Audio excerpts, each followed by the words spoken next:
Nongeye kubasuhuza nshuti bakunzi mwebwe duhuriye kuri YouTube channel. Niba ugeze hano bwa mbere kanda subscribe ukore ku nzogera kugira ngo ujye ubona notification cyangwa se amamenyesha ya video nshyashya igezweho.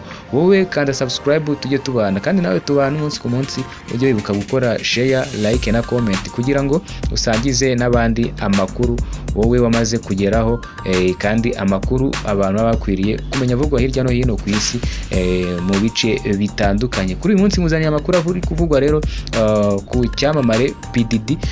Nk'uko mubizi hashize igihe kitari gitoya akurikiranwa mu nkiko, akurikiranweho ibyaha bigiye bitandukanye, bivugwa cyane cyane ngo ku bantu yagiye afata ku ngufu, akoresha imibonano mpuzabitsina ndetse n'igurishwa ry'abantu. Kandi ndababwira no ku makuru y'icyamamare Chris Brown nawe wongeye kugezwa mu nkiko, ukurikiranyweho ibyaha byo gukomeretsa ku bushake, nk'uko amaze cyangwa se hari imyaka yagiye igaragara ko yagiye ahohotera abantu bagiye batandukanye, utibagiwe n'abakunzi be bagiye batandukana bikarangira abagiriye nabi. Umuririmbyi w'icyamamare ku isi Justin Bieber yatangaje ko atigeze aba umwe mu bantu bahohotewe na Sean Combs cyangwa se PDD uri gukurikiranwa mu nkiko ku byaha bikomeye birimo gucuruza abantu no gusambanya ku gahato. Ni itangazo rero ryasohowe n'umuvugizi wa Justin Bieber ku wa kane, rigashyirwa ahabona n'urubuga page 6 cyangwa se page 6. Yavuze ko nubwo uyu muhanzi atari umwe mu bagizweho ingaruka, hari abantu benshi bahamya ko bahuye n'ihohoterwa basaba ko ubutabera bubageraho. Yagize ati nubwo Justin Bieber atari umwe mu bahohotewe na Sean Combs cyangwa se PDD, hari abantu koko bagizweho ingaruka n'ibikorwa bye. Guhindura rero icyerekezo cy'ukuri kuri aba bantu bituma ubutabera bukwiye bubura inzira. Aya makuru rero yemejwe bwa mbere n'urubuga TMZ rwatangaje ko ibyo Bieber avuze ari ugushimangira ko atigeze agira aho ahurira n'ibikorwa bya PDD nk'uko bamwe bagiye babivuga. Bikomeje rero cyangwa se ibyo bikorwa bikomeje gutangazwa cyangwa se gusakazwa ko PDD yaba yarahemukiye uriya mwana ubwo yari akiri mutoya, ariwe Justin Bieber. Mu mwaka wa 2024 mbere y'ifatwa rya Sean Combs muri Nzeri, hari amashusho yagiye hanze cyangwa se yagiye agaragara ku mbuga nkoranyambaga agaragaza imyitwarire ya Didi w'icyo gihe. Ubwo muri izo video rero harimo iyo yari kumwe na Justin Bieber ubwo yari afite rero imyaka 15 gusa, avuga ko maze rero Didi avuga ko bagiye kumarana amasaha 48, asaba ko ibyo bari bukore rero bigirwa ibanga.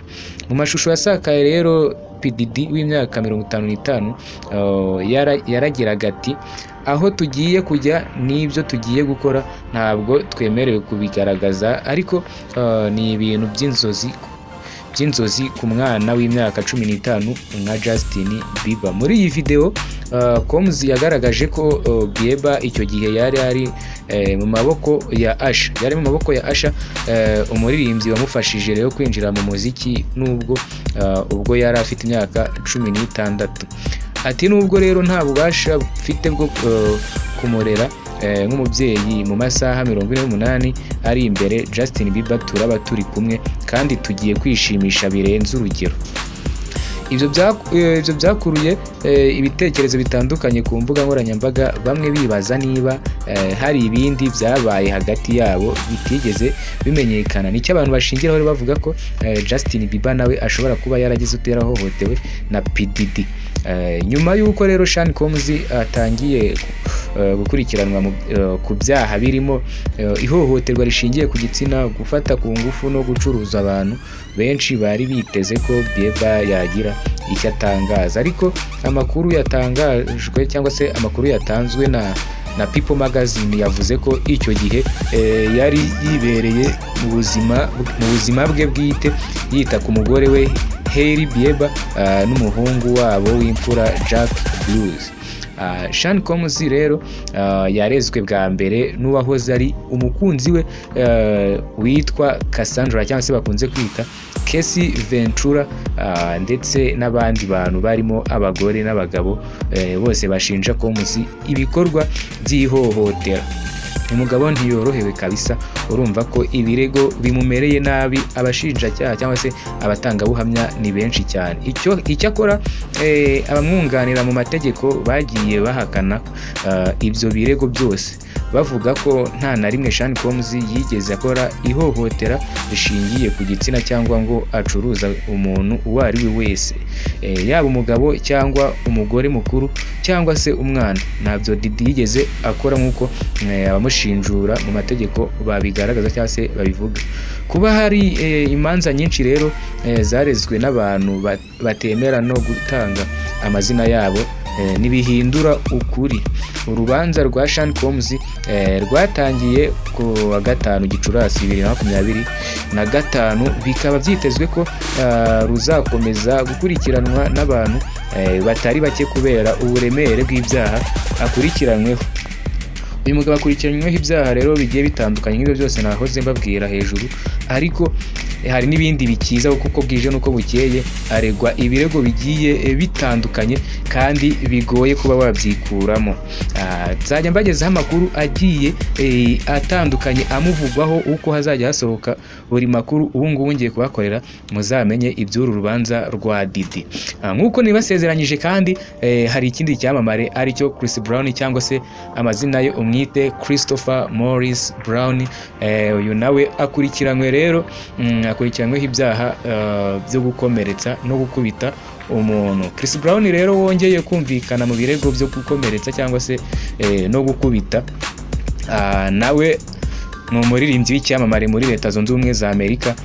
Yongeye rero kwisanga mu maboko ataraye, mu maboko y'ubutabera nyuma yo gutabwa muri yombi kuwa 4 tariki ya 15 Gicurasi 2025 mu Bwongereza, ashinjwa gukubita no gukomeretsa bikabije undi muhanzi.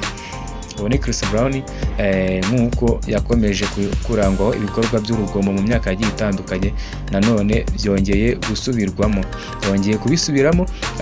Chris Brown rero w'imyaka 36 yafatiwe mu mujyi wa Manchester, aho yaracumbitse rero muri hoteli yitwa The Lowry, ubwo yiteguraga gutangira igice cy'ibitaramo bye byo kwizihiza imyaka 20 amaze mu muziki bizwi nka Breezy Tower 20 cyangwa se Breezy Ball XX Tour. XX ubwo ni X ni 10 mu Kiromani, ubwo we ni X ubwo bivuze ko ari Breezy Ball 20 Tour cyangwa se 20 Tour. Biteganyijwe rero kuri uyu muhanzi, biteganyijwe ko uyu muhanzi wamenyekanye cyane mu ndirimbo nka With You na Under the Influence n'izindi zigiye zitandukanye, yitaba urukiko rwa Manchester Magistrates Court kuri uyu wa 5 tariki ya 16 Gicurasi 2025. Ubushinjacyaha buvuga ko Chris Brown rero yakubise umuhanzi witwa Ebe Diaw akoresheje icupa rya tequila mu mutwe, ubwo bari mu kabari ka Tep gaherereye i Mayfair muri Londres cyangwa se mu Bwongereza ku wa 19 Gashyantare 2023. Urumva ko ni ikirego cyabaye bimaze igihe iki kibazo kibaye, gusa ariko urumva igihe bamufatiye cyangwa se igihe agiye kugihanirwa. Ubwo cyabaye muri 2023, none afashwe cyangwa se gitangiye kumukurikiranwaho muri 2025. Uyu Diaw yahise ajyanwa mu bitaro, aho yatangiye rero kuvurwa ibikomere bikomeye yatewe n'ubwo burwanyi bwabereye aho ngaho cyangwa se ubwo bukubaganyi bwabo bombi, aho Chris Brown yamukubise icupa rya tequila ku mutwe.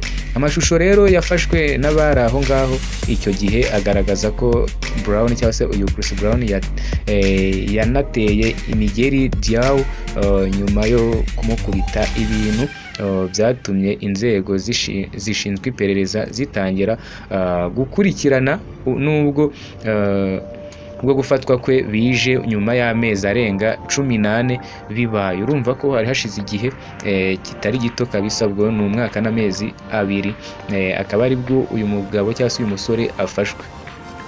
Ibi byongereyeho gusubiza Chris Brown mu binyamakuru mu buryo butari bwiza, dore ko atari ubwa mbere afunzwe, kuko no mu mwaka wa 2009 Chris Brown yahawe cyangwa se yahanwe bikomeye nyuma yo gukubita yivuye inyuma uwari umukunzi we w'icyo gihe Rihanna Robin Fenty